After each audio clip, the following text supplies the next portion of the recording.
గురుగారు, విశేష కార్యాలు చేపట్టే ముందు దాన ధర్మాలు చేయాలని అంటారు. ఈ నేపథ్యంలో శ్రీరాముడు వనవాసానికి వెళ్లే ముందు కూడా ఒక విశేషమైన దానం చేశాడంటారు. ఏమిటా దానం?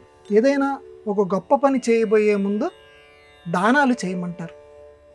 ఎందుకంటే మన సంప్రదాయంలో త్యాగం త్యాగం త్యాగం చాలాసార్లు మనం చెప్పుకుంటున్నాం. మోక్షం నీకు రావాలి, త్యాగం చేయి. త్యాగం అంటే ఇంకొక పర్యాయ పదం చెప్పాలంటే దానం. శ్రీరాముడు ఒక గొప్ప పనికి వెళ్తున్నాడు, వనవాసంకి వెళ్తున్నాడు.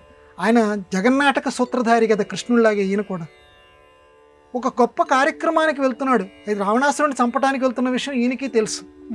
అందువల్ల ఒక మామూలు మానవుడు గనక ఒక ప్రస్థానం మొదలు పెట్టబోయే ముందు, ఒక మంచి విజయం రావడానికి కోరుకోవడానికి ముందు దానాలు ఏ రకంగా చెయ్యాలో ఆ రకంగానే శ్రీరాముడు ఒక మానవుడిలాగా ఈ లోకానికి ఉపదేశం చెయ్యాలి అనుకున్నాడు. కాబట్టి ఒక మామూలు మానవుడిలాగా, ఒక సాధారణ మానవుడిలాగా ప్రవర్తిస్తూ, ఒక రాజకుమారుడిలాగా ప్రవర్తిస్తూ దానాలు చేశాడు. రాజకుమారుడు కదా, ఇంకా అందువల్ల దానాలు చేస్తూ ఉంటే త్రిజటుడు అని ఒకడున్నాడు. ఆడి భార్య అంది, దానాలు చేస్తున్నాడట, అడవులకి వెళ్ళిపోతున్నాడంట శ్రీరాముడు. మిగతా వాళ్ళందరూ ఏడుస్తున్నారు పాపం. రాముడు అడవికి వెళ్తుంటే అయోధ్య అంతా ఏడుస్తుంది. కానీ ఈ త్రిజటుడికి మాత్రం డబ్బు మీద కాంక్ష. భార్య అంది, వెళ్ళి దానం అడిగిరా పో అంది. ఈ త్రిజటుడు ఈ శ్రీరాముల వారి దగ్గరికి వచ్చాడు. అయ్యా, నువ్వు వెళ్ళిపోతున్నావట, నువ్వు వెళ్ళిపోతే నాకు దానం ఇచ్చేవాడు ఎవడున్నాడు? అయోధ్యకాండలో ఉందమ్మా ఇది. నువ్వు వెళ్ళిపోతే నాకు దానం ఇచ్చేవాడు ఉన్నాడు, అయ్యా మాకు దానం ఇయ్యి, మా కుటుంబం మొత్తం గడవాలి అన్నాడు. రాముల వారు నవ్వేట. ఇంక దానం కావాలా? ఏం దానం కావాలో నేనే చెప్తున్నాను విను, నీకేం కావాలో ఒక కర్ర చేతిలోకి తీసుకో అన్నాడు. ఇదేంటారు బాబు, కర్ర చేతిలోకి తీసుకోమండి. ఇక్కడి నుంచి విసురుగా విసురు, ఎంత దూరం విసురుతావో అంత దూరం విసురు.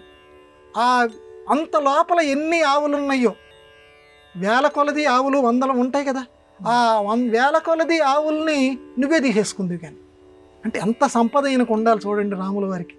అవి మొత్తం నీకు నేను ఇస్తాను అని అంటే వీడు చక్కగా కర్ర తీసుకున్నాడు. ఎంత బలం ఉందో ఆ బలం కంటే కూడా రెట్టింపు తెచ్చుకున్నాడు. ఇంకా తెచ్చుకొని విసిరేసాడు.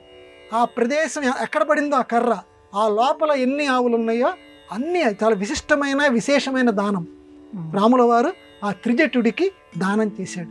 అంతటితోడు ఊరుకున్నాడమ్మా. ఒక ఆవులది ఏం సరిపోతాయి నీకు, ఇంకా ఏం కావాలి నీకు అని చెప్పి ఆయన అడగకుండానే, త్రిజటుడు అడగకుండానే సువర్ణము, బంగారము మొదలైనటువంటి ధనకారకాలైనటువంటి వాటన్నింటినీ కూడా ఆ త్రిజటుడికి శ్రీరాముల వారు ఇచ్చాడట. ఇది వనవాసానికి వెళ్ళబోయే ముందు శ్రీరామచంద్రుల వారు చేసినటువంటి ఒక విశేషమైనటువంటి దానం. అంటే ఈ వృత్తాంతం ద్వారా వాల్మీకి మహర్షి మనకి ప్రబోధం చేసేది ఏంటంటే, నాయన ఏదైనా శుభకార్యం నువ్వు మొదలు పెట్టబోయే ముందు, ఏదైనా ఒక విశేషమైన కార్యక్రమం నువ్వు చేయబోయే ముందు, మీ ఇంట్లో పేదవాళ్ళు ఎవరైతే ఉన్నారో వాళ్ళకి దానాలు చేయి. వాళ్ళకి దానాలు చేసిన తర్వాత కార్యక్రమం మొదలుపెట్టి, ఇది మన సంప్రదాయం. అంటే ఎప్పుడు నీకంటే తక్కువ వాళ్ళు, పేదరికం గడుపుతున్నటువంటి వాళ్ళు, దీనులు ఎవరైతే ఉన్నారో వాళ్ళకి సహాయం చేయి. చేసిన తర్వాత నీ కార్యక్రమం మొదలుపెట్టి. ఎందుకంటే వాళ్ళ దీవెనలు దైవీ వాక్కుల్లాగా మారి నీకు మంచి కంచుకోటలాగా నువ్వు చేయబోయే కార్యక్రమాన్ని రక్షిస్తాయి. అది ఇక్కడ వాల్మీకి మహర్షి మనందరికీ ఇచ్చినటువంటి గొప్ప సందేశం.